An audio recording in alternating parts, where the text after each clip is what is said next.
Si nous voulions organiser un casse, quel méchant de dessin animé voudrions-nous dans l'équipe? Rassemblons notre équipe et mettons-nous au travail. Et nous verrons comment tout cela se termine.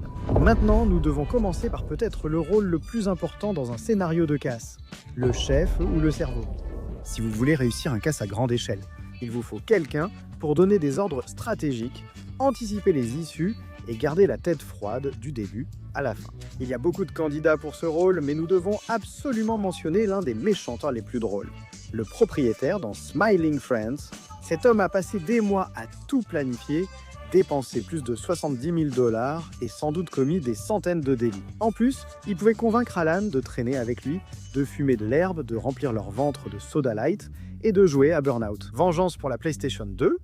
Il serait en théorie un assez bon candidat, mais le problème, c'est qu'il semble seulement intéressé à traîner avec Alan. En plus de ça, il a aussi simulé sa propre mort dès que son plan a été compromis. Céder à la pression n'est pas une qualité ici. Il nous faut donc un méchant plus calme, apte à diriger à grande échelle. Et nous en avons trouvé 3 en particulier qui se démarquent.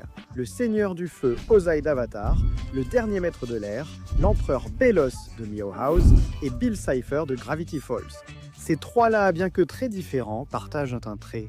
Ce sont des chefs impitoyables, prêts à tout pour atteindre leurs objectifs. Belos et Ozai sont sans doute les plus impressionnants par leur méchanceté, prêts à faire taire quiconque gêne leur plan ou leur vision du monde. Concernant Ozai, même son enfant. D'un autre côté, Bill est plutôt une force de chaos calculée.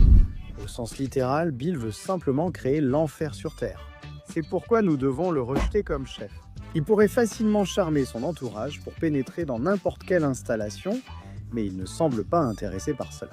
Ayant le contrôle d'une opération, il inverserait les visages de ses coéquipiers juste pour s'amuser. Nous ne disons pas que les 2 autres candidats ne mériteraient pas une telle punition, cependant. Mais au final, nous choisissons Ozai comme chef de notre équipe de braquage. En tant que général et empereur de la Nation du Feu, Ozai a des décennies d'expérience à commander de nombreux subordonnés pour exécuter sa volonté. Sa façon de manipuler Azula montre qu'il sait influencer n'importe qui pour obtenir ce qu'il veut. Même s'il pourrait trahir, nous pensons qu'il est moins susceptible de le faire que Belos. La haine de Belos envers les sorcières, les sorciers et tout ce qui est étrange en général ferait de lui un très mauvais choix pour ce rôle.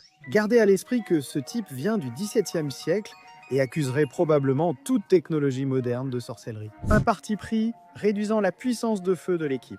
Ozai, lui, exploiterait toute personne prête à collaborer et manipulerait les autres. Ce serait sûrement lui qui prendrait les meilleures décisions lors d'un braquage. Ozai étant notre chef, il est temps de sélectionner le reste de son équipe, à commencer par les tireurs.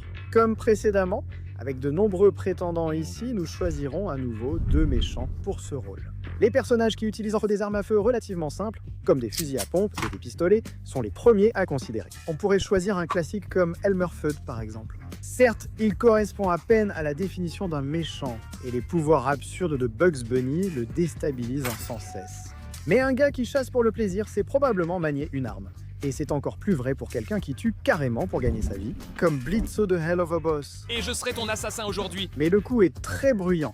Blitzo est rapide et il s'y connaît en armes à feu. Mais le problème avec ces 2-là, c'est qu'ils ont tendance à être très farfelus, ce qui nuit à leurs compétences. À cet égard, nous pensons que Slade des Teen Titans se démarque le plus. Il possède des armes plus extravagantes que les précédents, comme le blaster thermique, sorte de canon de bras. Il est aussi connu pour piéger et intimider afin d'obtenir ce qu'il veut. Il n'hésiterait pas à se battre et aiderait sans doute à affaiblir la sécurité.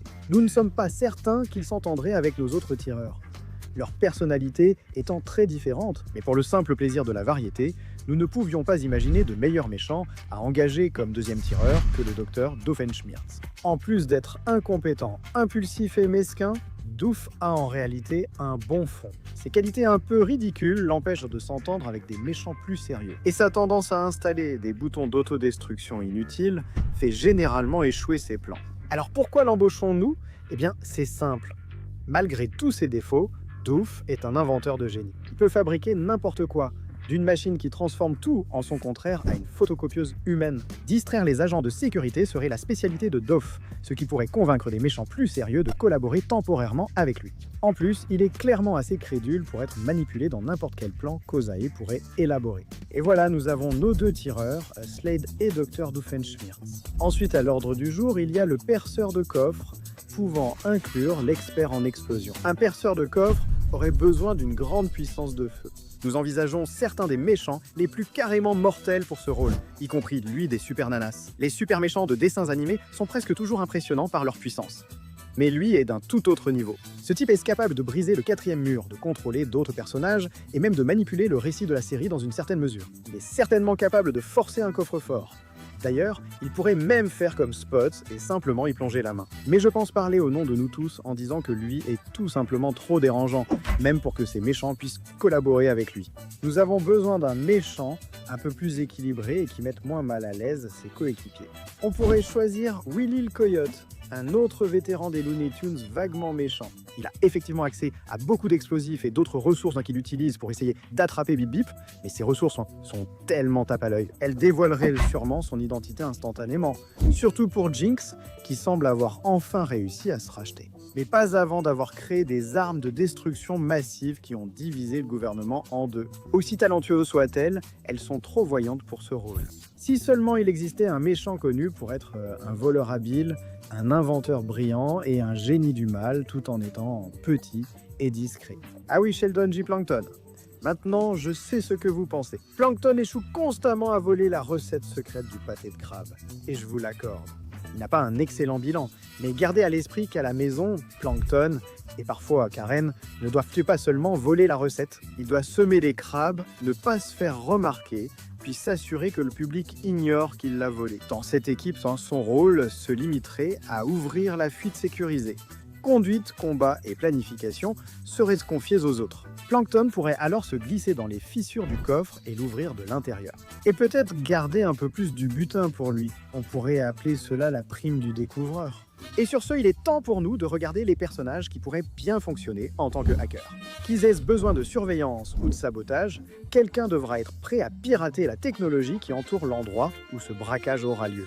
Plankton aurait convenu pour cette catégorie, mais puisqu'il a été placé ailleurs, examinons d'autres candidats. Les personnages utilisant des ordinateurs pour leur plan diabolique sont très recherchés ici. Monsieur Crocker, Stewie Griffin et le hacker de Cyberchase sont les 3 premiers auxquels nous avons pensé. Hacker est un choix un peu pointu, mais c'est aussi le choix le plus évident pour ce rôle. Mis à part son nom explicite, le hacker est devenu méchant en tentant de saboter l'ordinateur qu'il a créé. Son objectif est de contrôler tout le cyberespace, autrement dit, pirater. C'est sa spécialité, mais comme il échoue toujours face à 3 enfants et un oiseau doublé par Gilbert Godfrey, il ne semble pas avoir l'expérience recherchée. Et Crocker ne l'a certainement pas. On peut compatir au fait qu'il perde face à Timmy, puisqu'il a... Mais Crocker est tout simplement trop instable et têtu pour bien faire son travail ici. Le connaissant, il verrait la maîtrise du feu d'Ozae en action et supposerait que cela ne peut être que l'œuvre de... Eh bien, vous savez quoi ? Cela ne peut être que l'œuvre de... Stewie n'est plus vraiment méchant, mais il reste un excellent choix pour le hacker. Stewie invente des machines à voyager dans le temps, des armes destructrices, et défie la nature en devenant enceinte dans un épisode. Franchement, qu'avait-il pris en écrivant cet épisode ? Je l'ai mérité. Un aperçu du génie de Sorky. Il fait tout ça sans que sa famille ne remarque son génie. Enfin, sauf quand c'est pratique pour l'intrigue. Avec tout cela, on sait que Stewie pourrait facilement pirater ordinateur, caméra, armes ou autres. Après le hacker, évoquons brièvement le maître du déguisement. Cette catégorie compte de nombreux candidats impressionnants. On pourrait choisir Gueule d'Argile des dessins animés Batman, car il peut se métamorphoser en imitant d'autres personnes. Ou on pourrait choisir Aku, doté de pouvoirs de métamorphose supérieure et d'un cœur beaucoup plus froid. Et ce rôle s'appelle le maître du déguisement. Et la métamorphose de ces types, bien qu'impressionnante, rendrait même difficile pour leurs alliés de leur faire confiance. Vous cherchez quelqu'un qui peut tromper les gardes, mais pas ses coéquipiers. Nous ne disons pas que Roger Smith est totalement digne de confiance non plus, mais nous disons qu'il a ce qu'il faut pour passer devant ses gardes. Roger crée presque un nouveau personnage chaque jour. Et pour une raison quelconque, il est pratiquement impossible à identifier pour quiconque, à part la famille Smith et Toshi, allez savoir pourquoi. Qu'il décide de se battre contre les gardes, de séduire les gardes. Ou bon, oui, il va les séduire. Avec sa vitesse supersonique et sa personnalité exubérante, il ferait au moins diversion. Un atout dont les chefs de cette bande profiteraient volontiers. Mais que se passe-t-il une fois le casse terminé? Ils auront besoin d'un chauffeur pour garantir leur sécurité. Relativement, du moins, des mains stables et bien sûr des compétences générales de conduite seront très utiles ici. Pour ce rôle, nous avons surtout considéré les personnages compétents dans la conduite de divers véhicules. Beaucoup de méchants de dessins animés correspondent à cette description, sans même compter ceux que nous avons déjà envisagés, comme Blitzo Crocker et Plankton. Il y a aussi des méchants comme le professeur Calamitus de Jimmy Neutron, qui peut piloter des robots gigantesques. C'est pareil pour l'île Gideon. Le problème, c'est qu'on n'est pas sûr qu'aucun d'eux puisse atteindre la pédale d'accélérateur dans la plupart des véhicules. En plus de ça, Calamitus n'est pas un très bon candidat pour le poste puisqu'il a tendance à ne jamais finir ses tâches. Eh bien, je n'ai pas vraiment réfléchi à ce qui se passe après ça. Dans tous les cas, nous avons choisi un autre chauffeur pour la fuite. Que ce soit une navette spatiale, une voiture ou un sous-marin, Shego sait tout piloter. Tu te rends compte que c'est un gâchis de mes nombreux talents, n'est-ce pas? Elle maîtrise facilement la plupart des machines du Dr Draken et reste souvent la plus compétente face à son patron. Elle peut rester discrète quand il le faut, mais on pense qu'elle saurait bien se cacher jusqu'au moment de s'échapper. Maintenant, en plus de l'évasion et de la sécurité, il vous faudra aussi un peu de force brute dans l'équipe, au cas où les choses tourneraient mal. Voici le gros bras. La taille et la force sont vos principaux atouts, mais la stratégie et le leadership peuvent aussi aider. Skeletor est... regardez-le simplement. Ce type est absolument baraqué, et je ne parle même pas de ses pouvoirs surnaturels. Mais un boulot comme celui-ci, être sur cette petite terre pitoyable, c'est peut-être un peu trop insignifiant pour lui. Il nous faudrait un vrai méchant, comme Vlad Plasmus, dont les pouvoirs fantomatiques lui permettraient de vaincre la plupart des adversaires rapidement. Ou peut-être même James des Smiling Friends, qui a toute la carrure de Skeletor, tout en étant aussi le genre de gars qui tirerait profit d'un braquage sur notre propre planète. Nous avons tenté de le recruter, mais il est toujours peiné par sa rupture avec Charlie. Alors tu l'as encore fait, James. Partons avec quelqu'un d'autre. Tête froide, personnalité impitoyable, volonté de réussir à tout prix et compétences de combat. Tels sont les traits d'un méchant magistralement entraîné. Un comme Shredder, peu importe vraiment de quelle version de Shredder nous parlons. Il est toujours capable de tuer sans pitié et s'assurerait que le braquage se déroule sans accroc. Quiconque se mettrait en travers de son chemin le regretterait amèrement. Enfin, peut-être pas vivrait pour le regretter, mais vous voyez l'idée. Et enfin, nous avons la catégorie pour les personnages qui ne rentraient pas forcément parfaitement dans les autres catégories. Il est temps pour nous de choisir le Joker. Pour faire simple, le Joker est un personnage capable de faire à peu près n'importe quoi, aussi extravagant ou inattendu que cela puisse paraître. Les personnages dotés de ressources, de pouvoirs ou d'un esprit créatif sont ici les candidats idéaux. Monsieur Grenouille est absurde, même pour Smiling Friends. Il a tout fait, de dévorer des agents de TMZ à assommer des présentateurs en direct, jusqu'à manger son ancien patron vivant. Monsieur Grenouille n'a pas peur des caméras à la télévision, mais il pourrait vite trahir son équipe en menaçant, dont nous ne le recommandons pas pour ce rôle. Un autre méchant que nous avons envisagé était Monsieur Oiseau, puisqu'il est l'un des méchants les plus ridiculement riches de l'histoire des dessins animés, faisant des choses qui feraient rougir Monsieur Krabs. Ses finances lui ont rien utiles, mais c'est justement pour ça qu'il n'aurait pas vraiment besoin de participer à ce casse. Donc on va devoir se passer de lui maintenant. Il est peut-être incompétent, petit et désespérément arrogant, mais Zim n'est pas une menace à prendre à la légère. À plusieurs reprises dans Invader Zim, il a détruit ses ennemis, pris le contrôle de la Terre et empêché d'autres méchants de la conquérir. Et, ce qui est le plus impressionnant, il a réussi à garder Gur sans devenir complètement fou. Tout ce que les autres auraient à faire, ce serait de le convaincre que les plus grands avaient une nouvelle mission pour lui. Zim serait prêt à asperger d'acide sulfurique quiconque croiserait sa route, même sans provocation. C'est le type d'employé proactif qu'est Zim. L'inconnu principal reste Gur, qui fait échouer ou réussir les plans de Zim selon les jours. Nous avons donc notre équipe finale de braquage. Le seigneur du feu Ozai, comme chef, accompagné des tireurs Slade et Dr Doofenshmirtz. Sheldon Plankton, perceur de coffres, Stewie Griffin-Hacker, Roger Smith, maître du déguisement. Shigo comme chauffeur de fuite. Le Shredder comme la brute, et Zim comme l'atout imprévisible, ce qui fait de Gur l'atout imprévisible avancé. Maintenant, sans plus attendre, c'est l'heure du casse, bébé. Oublie la zone 51. Tu as déjà entendu parler de la zone 52 ? Non ? Tant mieux, le gouvernement préfère que tu n'en entendes pas parler. Cet endroit regorge d'artefacts extraterrestres tombés dans des régions isolées de cette planète. Ils valent beaucoup d'argent et, pour Ozai, énormément de pouvoir. S'il contrôlait cet endroit, il pourrait obliger le gouvernement américain à lui donner le pouvoir. Il lui faudrait évidemment un plan pour contourner la sécurité très stricte, ce qui impliquerait Roger. Mais l'extraterrestre hypersexuel a une autre idée. Il y a un alien dans le groupe, encore plus impulsif que lui. En se déguisant en l'un des plus grands, qui a malheureusement perdu de la taille dans un accident tragique. Il a persuadé Zim que sa mission suivante était de demander à ses bébés, vers gardes humains, de le laisser entrer. Plus de distraction. Gur attaque l'humain, cette fois avec un réglage dangereusement élevé. Avec Gur comme transport, Zim s'est précipité sur place et a vite été attaqué par des gardes, bien moins stupides que ses victimes humaines habituelles. Deep semble avoir gagné facilement, Zim ayant vite été détenu à la zone 52. Mais il a réussi à distraire les gardes assez longtemps pour que Slade puisse tirer quelques coups et faciliter l'infiltration des autres. Étonnamment, Doof s'est montré encore plus utile.